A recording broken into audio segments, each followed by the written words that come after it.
Your dad comes here to visit about once a month, but I get the impression that the two of you don't talk a lot about everything that happened, about the crimes in particular. No, we don't discuss that because it's been gone over so thoroughly in the papers and the media that there's just really no point in going into any in-depth talks about it. We talk about our family, home, how things used to be, what prison life is like here now, and try to keep things as light and upbeat as possible. Is it hard for you to go back and talk about those things? No, not the good things. In fact, it gives me a sense of comfort to talk about the few good times there were in the past. You say the few good times. Do you think of your childhood as having been profoundly unhappy? No, not profoundly. My childhood wasn't filled with any great tragedies or anything. There were good times and there were bad times. I think it was fairly normal. Jeff, do you remember your earliest experience and earliest interest, fascination with the inside of animals? Where that came from? In 9th grade, in biology class, we had the usual dissection of fetal pigs. I took the remains of that home and kept the skeleton of it. And I just started branching out, dogs, cats. I suppose it could have turned into a normal hobby like taxidermy, but it didn't. It veered off into this. Why, I don't know.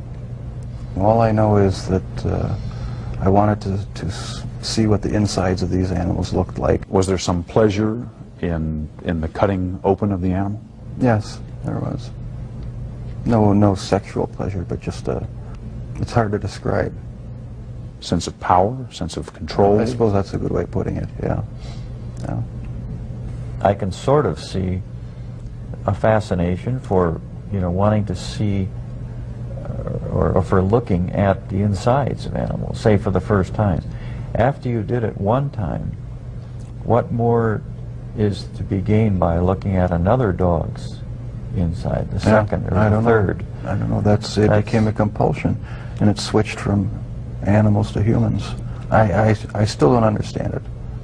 I don't know why. What would you do with the dead animals, Jeff? You would pick the carcasses up from the road and take them back into the woods.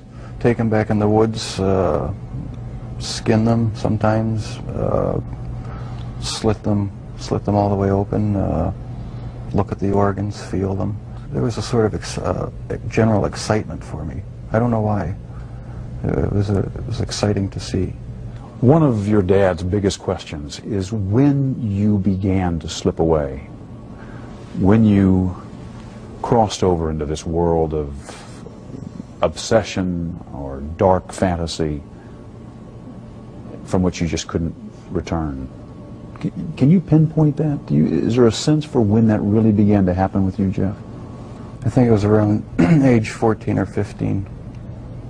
Started having obsessive thoughts of violence intermingled with sex.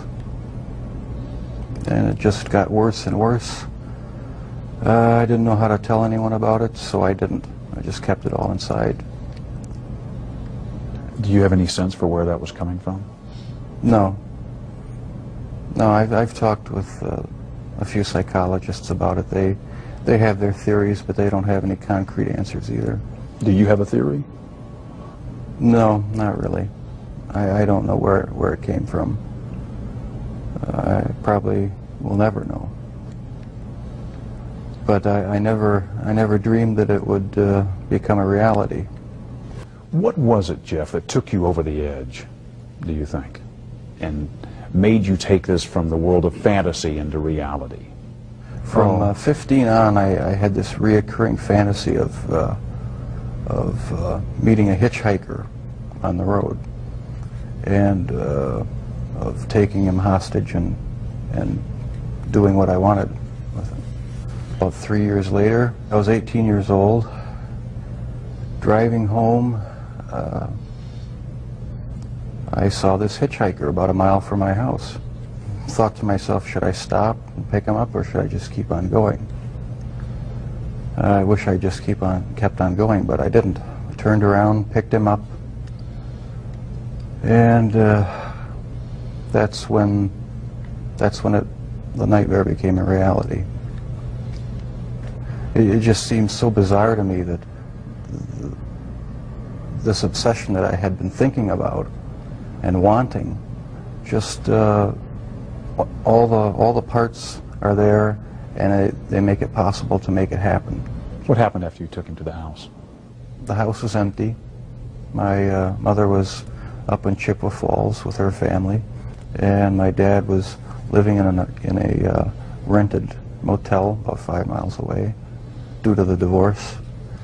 And I pretty much had the place to myself. I was drinking a lot during that time, and just, I don't know, looking for something to, some way to find some fulfillment, some pleasure. And I acted on my fantasies, and that's where everything went wrong. This was the summer of 1978 when you took your first victim. Right. Once it happened the first time, it just seemed like it had control of my life from there on in. The second occurrence was 1984, roughly. And I met this guy at one of the bars, downtown Milwaukee bars. We went back to the hotel, just planning on getting drunk. I had put some sleeping pills in his drink to render him unconscious. And was just going to spend the night with him. When I woke up in the morning, my forearms were bruised, and his chest was bruised, and blood was coming out of his mouth. He was hanging over the side of the bed, and I have no memory of beating him to death, but I must have. And that's when it all started again. And once it started again, you found it impossible to stop. Right, that's when the obsession went into full swing. Did you ever tell yourself, I have to stop this? I must stop doing this? Yes. When it was going on? After the second time, it seemed like the compulsion to do it was too strong, and I didn't even try to stop it after that. But before the second time, things had been building up gradually, going to bookstores, going to the bars, the gay bars, bath clubs. When that wasn't enough, buying sleeping pills and using it on various guys in the bath clubs. It just escalated slowly but surely. And after the second time, which was not planned, it was out of control. It felt like it was out of control. Where did sex enter in to the killings, Jeff? It was a big part of it. My only objective was to find the best looking guy that I could. Their sexual preference didn't matter to me. Did their race matter to you? No, their race didn't matter to me. The first two young men were white. The third young man was American Indian. The fourth and fifth were Hispanic. So no, race had nothing to do with it. It was just their looks. Was there something sexual in the dismemberment of the bodies for you? As time went on, yes, I did get there was a sexual part to that. I started saving the skeletons and preserving other parts, and one thing led to another. It took more and more deviant type behaviors to satisfy my urges, and so it just spiraled out of control. Why the cannibalism?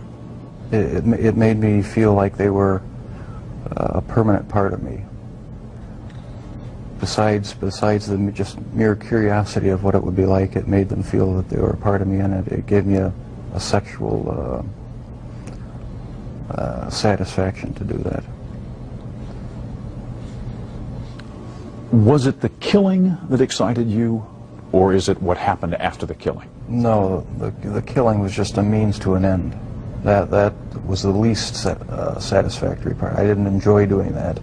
That's why I tried to create living zombies with muriatic acid in the drill, but it never worked. No, the killing wasn't the objective. I just wanted to have the person under my complete control, not having to consider their wishes, being able to keep them there as long as I wanted. It's not easy to say that, but that's what the motive was. Where did that need for control come from? Do you have any idea? I don't know, maybe I felt I had no control as a child or young adult, and that got mixed in with my sexuality, and I ended up doing what I did was my way of feeling in complete control, at least for that situation, creating my own little world where I had the final say, finding the best looking guy that I could, and having total mastery over him for as long as I wanted. Lust played a big part of it, controlling lust. That was the motive right there. A lot of this came out in the course of the trial. Obviously, both of you sat through this. Have the two of you sat down and talked about these things before? No, not in depth. This is the first time you're talking about these things with I've talked your about dad it here. at great length with psychiatrists, court-appointed psychiatrists, psychologists, but not with my family. We learned everything at the trial and in the confessions and that sort of thing after the fact. The two of you never really communicated all that much, did you, father and son? Not on any deep level, no. We talked about superficial things. Never really had a real deep heart-to-heart talk about what was going on inside our own minds. I was always a very private person. I didn't like to open up and share anything with anyone. I like to keep my thoughts to myself. Why do you think that was? Because from about 15 years on up, a great deal of my thoughts were basically unshareable with anyone. So I just closed myself off and put on a mask of normalcy. You've read the book. Right. He called it a father's story. Pretty simple title. Right. Not a simple story, though. No, not a simple story. Not one that was easy for me to read. But I'm glad he wrote it. Did it hurt? Was it painful to read? Yes, it was painful. Some parts of it were,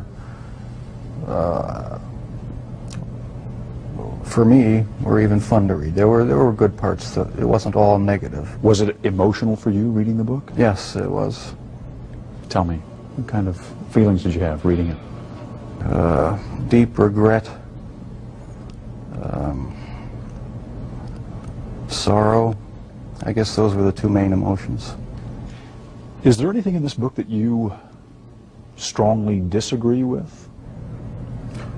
Yes, I disagree with the description of me as being so incredibly shy and introverted, because maybe that's the way my dad saw me, because there was so much tension in the home that I really didn't feel like being up and happy a lot of the times.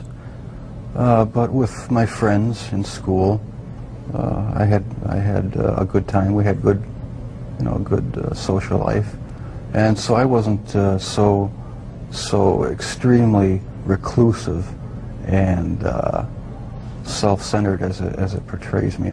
Does it surprise you to hear Jeff say that he doesn't think of himself and never did as innately shy? It did surprise me. Maybe my perception was accentuated to the extreme.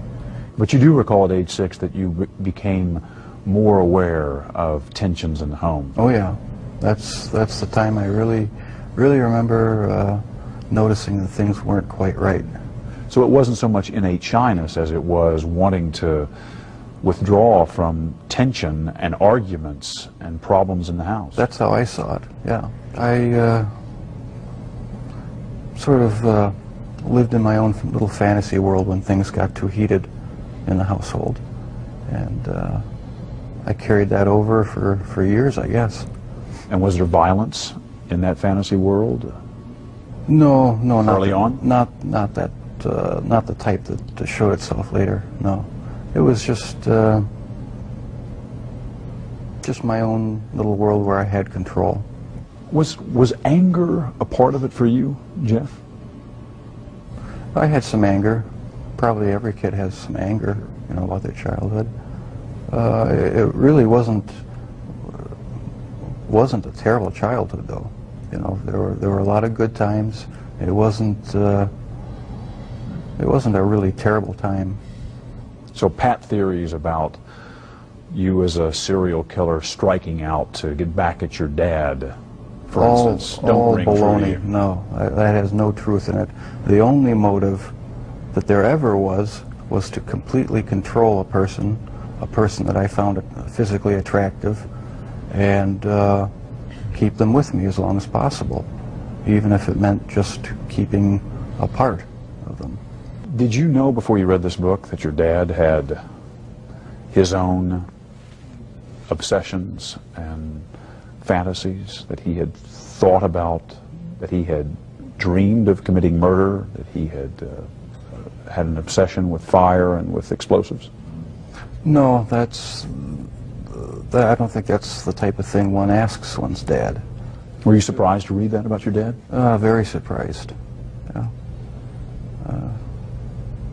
I didn't know what to think about it. I suppose everyone has their secret thoughts, and so it was somewhat of a shock. You feel grateful that your father wrote this book? Or do you feel put off by it? I mean, I'm just curious about your overall reaction to it. Do you feel is the book an invasion, do you think? Or is it... No, I feel nothing but pride for him for writing the book, and having the courage to bare his soul when he didn't have to. He didn't have to get involved with trying to, you know, help me out and support me and be an emotional support for me, and I'll be grateful to him forever for it. Did you ever consider talking to your parents, to your dad, about homosexuality? Is that something that you felt you could ever raise? Early on, I really didn't know that much about it myself. All I knew was that it was something that was to be kept hush-hush, not talked about, not even thought about. So I just kept it all within me and never talked about sexual issues at all, really, with anybody. Do you think if you had been able to talk about that in a more open way with your dad, for instance, that it would have helped, might have broken this veil of secrecy and enabled you to keep yourself from going down that road? I don't know exactly what, if anything, would have ever kept me from going down that road. Talking about it, I don't think would have made that much difference, because, like I said, there were things going on in my head that I would have never opened up and talked about with anybody. Your dad says he never realized how deeply troubled you were because he just thought you were shy the way he had been, shy as a boy. Do you think the signs were there and he just missed them?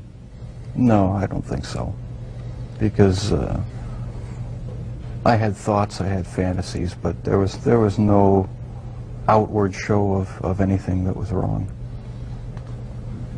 You were pretty good at keeping it all inside. Right, I kept it inside, didn't share any of my thoughts or emotions with anybody.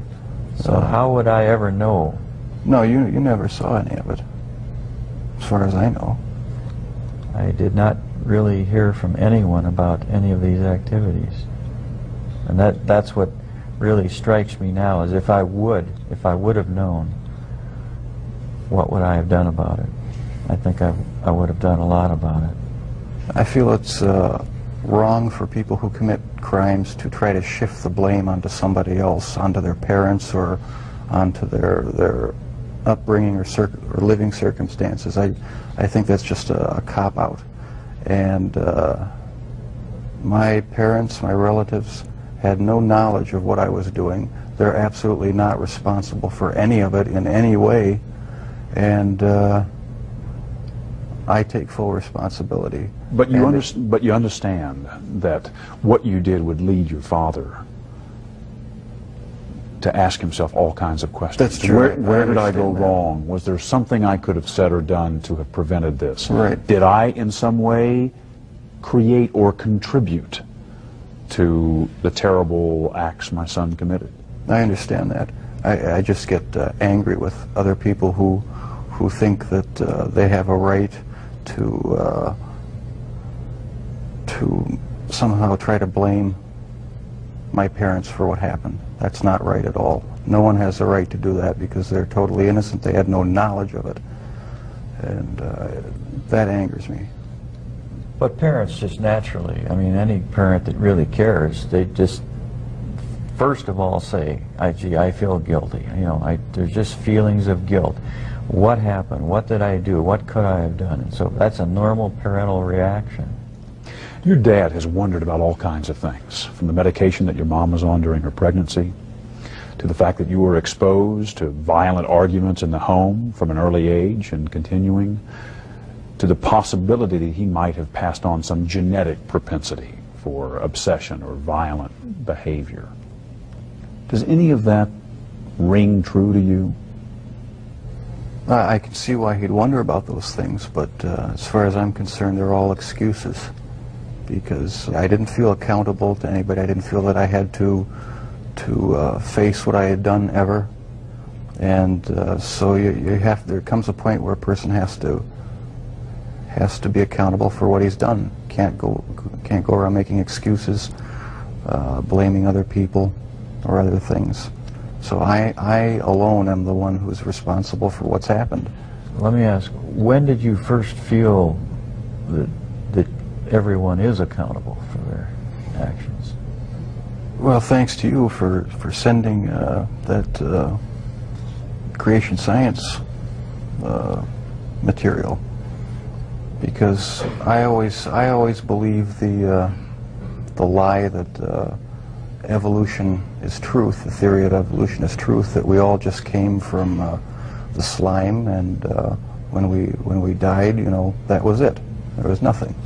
So the whole theory cheapens life, and started reading books about that show how evolution is just a complete lie. There's no basis in science to uphold it, and I've since come to believe that that the Lord Jesus Christ is the true creator of the heavens and the earth. It just didn't just happen, and I have accepted Him as my Lord and Savior. And I believe that I, as well as everyone else, will be accountable to Him. Growing up, did you feel that you were accountable to your dad or to your mom as the authority figure in the house? Yes, I did. I mean, they didn't let me run wild. They disciplined me, and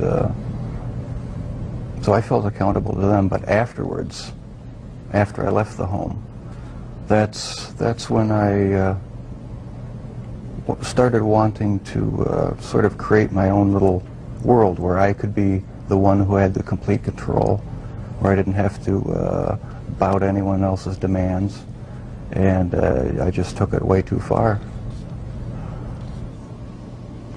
Lionel? At that period of time, I had drifted away from a belief in a supreme being, and I never, as a result, passed along the feeling that we are all accountable in the end. He owns us. And that basic concept is very fundamental. to all of us. You feel that the absence, at least for a while, of a strong religious faith and Yes, belief for some years. may have prevented you from instilling some of that in Jeff. That's right. Is that how you feel? Yes, I think I had a big part to do with it. I mean, if a person doesn't think that there is a God to be accountable to, then what's the point of trying to modify your behavior to keep it within acceptable ranges? That's how I thought anyway. And I've since come to believe that the Lord Jesus Christ is truly God, the Father, the Son, and the Holy Spirit. They're the only true God. What do you remember about your parents arguing when you were growing up, and what effect that had on you? It was unnerving, depressing, made me angry sometimes. I'd leave the house, go out in the woods and sulk, brooding, wondering why they had to have such a rough relationship. Most of the time they didn't seem to get along too well together. I never knew what the real underlying problems were. I didn't feel it was my place to ask. Did you blame one or the other? Mom and Dad? No, I didn't. I was just frustrated that things couldn't be happier around the house. You just wanted things to be more peaceful. Right. I never saw any real violent arguments as far as physical hitting or anything like that, but there was a lot of yelling, a lot of tension in the house sometimes. One of the chilling stories that your dad tells is about the box he had found. Can you give me your perspective on that? I had a box in my bedroom closet, and it contained the mummified head and genitals of a young man I met in one of the bars down in Milwaukee. And it was a locked metal box. My dad one week came to visit and happened to see it, and we got into a bit of an argument because I wouldn't open it up. He took the locked box down to the basement and was about to smash it open. What were you thinking as he was making his way downstairs to open the box? Well, I was outside, and I was thinking I've got to stop this from happening. I didn't know what I'd do or say. I didn't know what would happen. I thought, it's all going to come crashing down now. And but the box was never opened, not in my dad's presence. And so the lies continued. The whole scenario just continued for years after that. Were there times when your dad may have been closer to discovering what was going on than even he knew? Times where you got worried that maybe he would find something out? The box incident was about as close as it came, yeah. That was just one incident. There were others, but that was a particularly nerve-wracking one. Are there others you can share? Other close calls? When acidified, dissolved human remains were found, they didn't look like human remains anymore, but they were in the trash bin outside in the garage. That was one incident. And a few others I'd rather not go into right now. Were you relieved to be arrested? Part of me was, and part of me wasn't. Explain. I don't know. It's like I don't believe I have a split personality, but you know the feeling where you're sort of glad about something, but on the other hand you're not. That's how it was. It was a relief not to have to keep such a gigantic secret that I had kept for so many years. And once I saw that I had no choice but to face it, I decided to face it head on and make a full confession. So I am glad that the secrets are gone. Your father told me that one of the reasons he wrote this book was in order to put down on paper what he has been unable to say to you in words, kind of reaching out to you. What do you want to say to him, having read this? I tell you, Dad, I'm really sorry that this has happened, and I love you a lot. I love you too. I'm sorry. Don't be sorry. We haven't always shown it a lot, but I do love him a great deal. I love you. And without the support of my folks, I don't think I would have come through this. We've opened up with each other a lot more now since the trial and everything. There's no secrets to be hidden away. You know, I don't feel that I have to keep any secrets from him. We've come to face what's real now instead of just glossing things over and talking about superficial things. So there's a lot more communication between us. This book may serve as a further bridge between Jeff and myself. And just for that purpose, I regard it as valuable for me. Do you feel closer to your dad, having read this? I feel closer in that I understand more how he was thinking, what his thoughts were, what some of his motivations were. I'm glad he wrote it. Anything not in the book you want to say to him?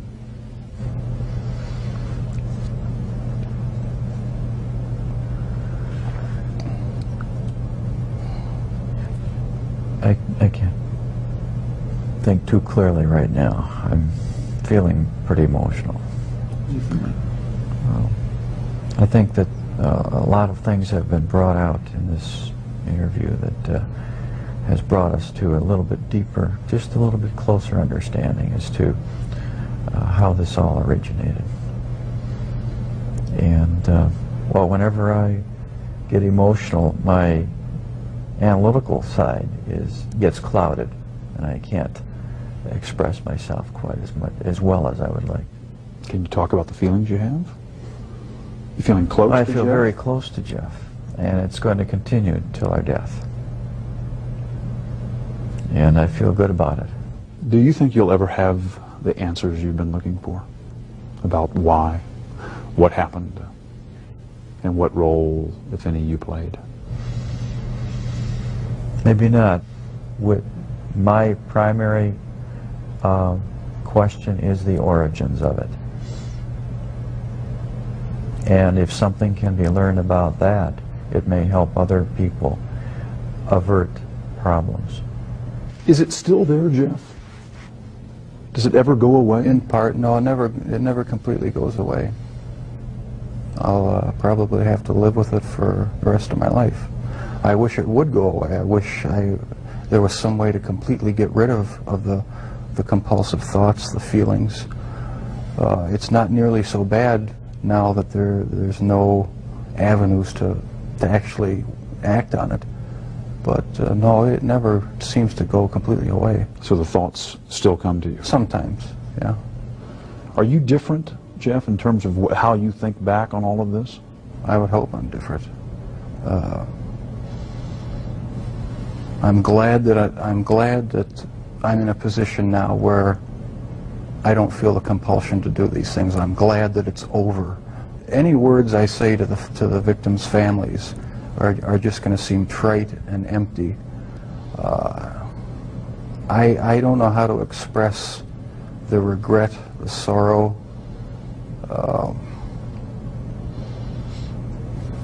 that I feel for what I've done for their sons. I can't find the right words. All right, see you later, Dad. After the interview at the prison, Dahmer casually showed us something a little unsettling. Just a point of interest, that's the type of box.